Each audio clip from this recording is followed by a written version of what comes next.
Hello, I'm Richard from Tyne Valley Aquatics, and this is part 2 of how to build a koi pond.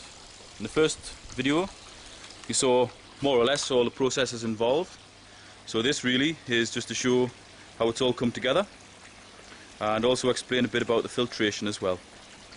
The filter is located behind the new shed, which we've just put in today, so I'll take you around and show you how it works.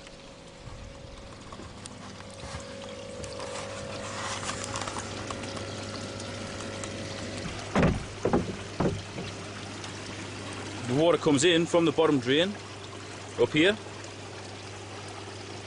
into this vortex arrangement here.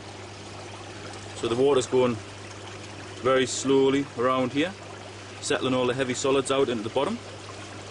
It then goes through this central bit here, if I can get it off.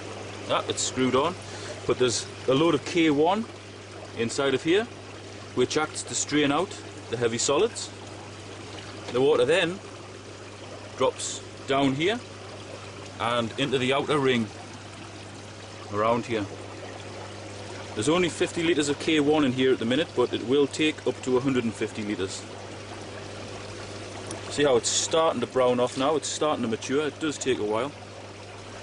So basically, water comes in, heavy muck settles out in the vortex, the lighter muck gets strained out in the K1, drops down the centre into the outer ring, which contains your K1, which is all your biological cleaning. Basically converts the fish's waste, i.e. ammonia, to nitrite and then to nitrate.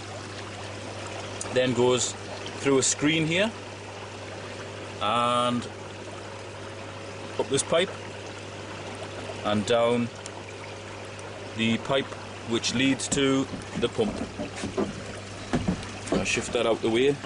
The pump's actually under this little bit of decking. You can lift it out if you take the screws out.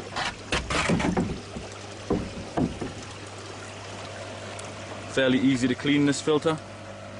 The good thing is, the instructions are actually on the top, so even an idiot like me can manage to do it. But basically, you've got a couple of valves down here. One's for the outer ring, one's for the inner ring. And you open those, it drains the sludge out. There's also taps here.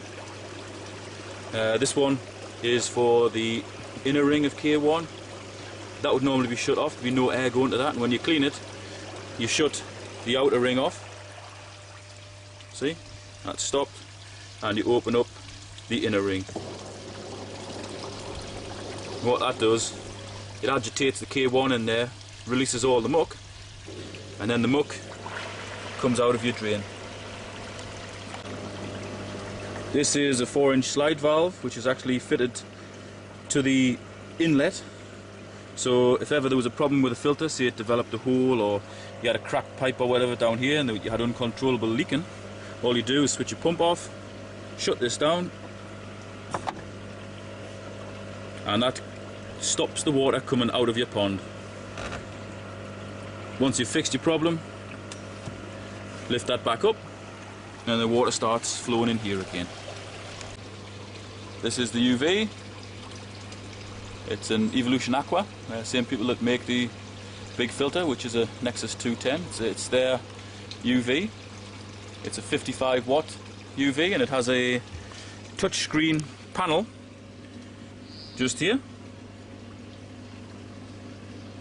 So when you put a new bulb in, you press this and it resets the life indicator, which is basically that there.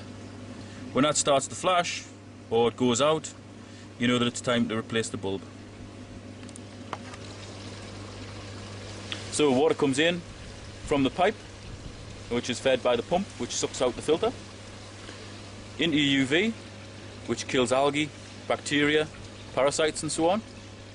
It then goes into this, which feed either the bottom pond or the top pond. At the minute it's feeding the top pond, but we can make it feed the bottom pond.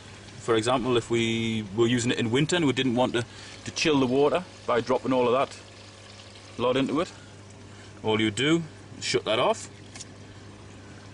and now there's nothing going to the top pond. You'd open that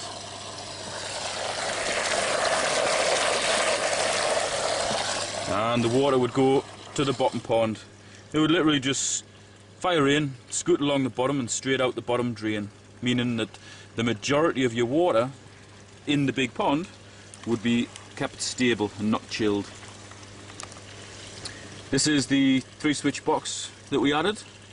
We took a feed from the socket on the house up there, brought armoured cable down the back of here, up into here, and it's a 3-switch box, so we've got one for the pump, one for the UV filter, and one for the air pump, which at the minute sits behind the filter, but it is going to be housed inside the shed to keep it dry. This little fella here is an Awase Swim Skim 25. It was put in by the guy who did the pond for, and it basically sucks any manky bubbles, leaves that fall in, uneaten food goes into there, and it's quite easy to clean. You just switch it off, lift this out, and all your muck's in there.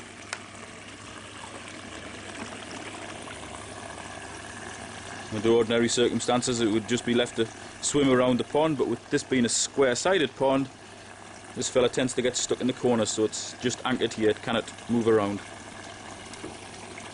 The pump that sucks the water into here, into your tray and collects all the muck, also sucks air in and it blasts it out the back.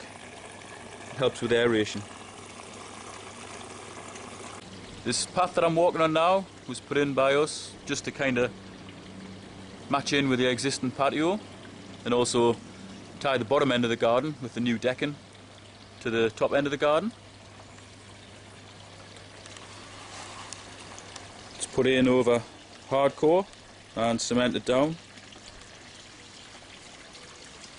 We built this step up as well, again just to match in with the existing patio. Since we did this, the patio up here has actually been relaid, so it looks nice and neat now.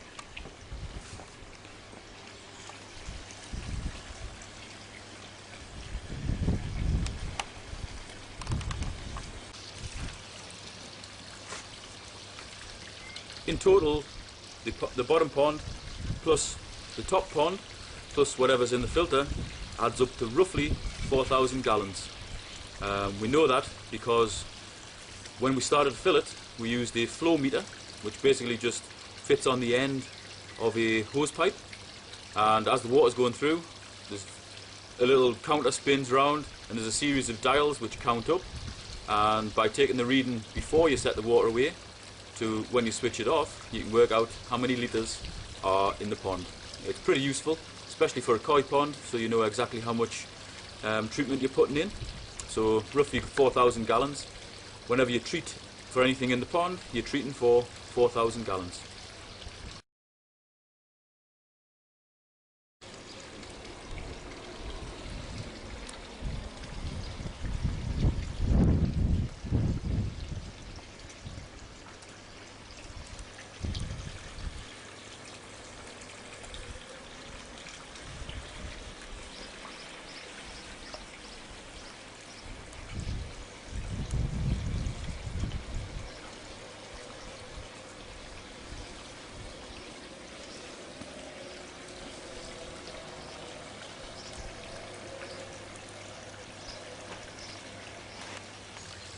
Hope you've enjoyed these couple of videos showing how this lot was made. If you check playlists down the right hand side here, you'll find loads more pond videos of all sorts: wildlife ponds, koi ponds, fish ponds, formal features, everything. So we can watch Empty Hearts content. Thanks for watching.